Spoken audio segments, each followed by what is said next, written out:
Bonjour et bienvenue dans notre première vidéo qui va aborder un temps du passé le plus que parfait. Alors, quelques petites explications avant de me lancer dans le vif du sujet. J'utilise une application, enfin une extension plutôt de Google Chrome qui ne permet de filmer des vidéos que de 5 minutes. Donc, j'ai déjà fait plusieurs tentatives, mais ça n'a pas fonctionné. Sinon, je dois vraiment parler beaucoup trop vite. Donc, je vais diviser la vidéo en deux, en deux parties, et j'imagine que les prochaines vidéos, je ferai pareil.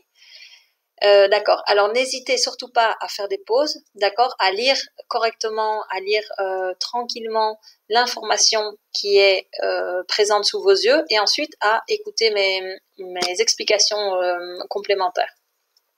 Alors, pour la présentation du plus que parfait, la présentation n'est pas de moi, je l'ai trouvée sur un site internet et je vous mettrai le lien sur Edmodo, d'accord? Donc, allons-y, on commence. Donc, le plus que parfait. Nous allons tout d'abord passer à la formation.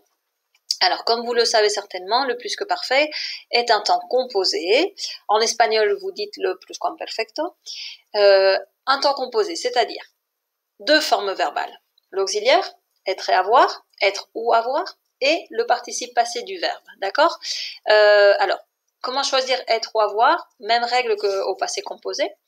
Attention, grande différence avec le passé composé, l'auxiliaire va être conjugué à l'imparfait, d'accord? Tandis que au passé composé, donc l'auxiliaire est au présent, donc auxiliaire à l'imparfait, plus le participe passé du verbe. Alors, donc vous avez ici deux exemples sous les yeux, le verbe manger, le verbe aller, d'accord? Et comme au passé composé, quand vous utilisez l'auxiliaire être, vous devez évidemment faire les accords avec le sujet, si le sujet est féminin, si le sujet est pluriel, d'accord? Je vais rapidement lire les verbes et puis nous passons aux emplois. Donc le verbe manger. J'avais mangé, tu avais mangé, il, elle, on avait mangé, nous avions mangé, vous aviez mangé, ils, elles avaient mangé. Et le verbe aller, j'étais allé, tu étais allé, il, elle, on était allé, nous étions allés, vous étiez allés, ils, elles étaient allés. D'accord, alors maintenant, en ce qui concerne donc les emplois.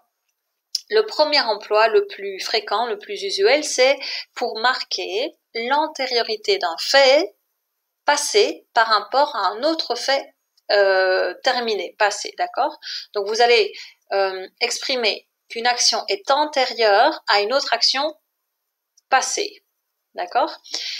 Nous allons nous pencher sur l'exemple, je pense que c'est plus clair, plus visuel. Ce soir, les enfants ont mangé le gâteau que j'avais fait ce matin. Quelle est la première action qui a été faite dans le passé? La préparation du gâteau. J'avais fait le gâteau, d'accord. Ensuite, les enfants sont rentrés de l'école et ils ont mangé le gâteau, d'accord. Action 1, action 2. Il y a une petite erreur sur le numéro d'action, sur la diapositive. Alors, qu'est-ce que je devais ajouter? Oui, l'action antérieure est toujours au plus que parfait, d'accord.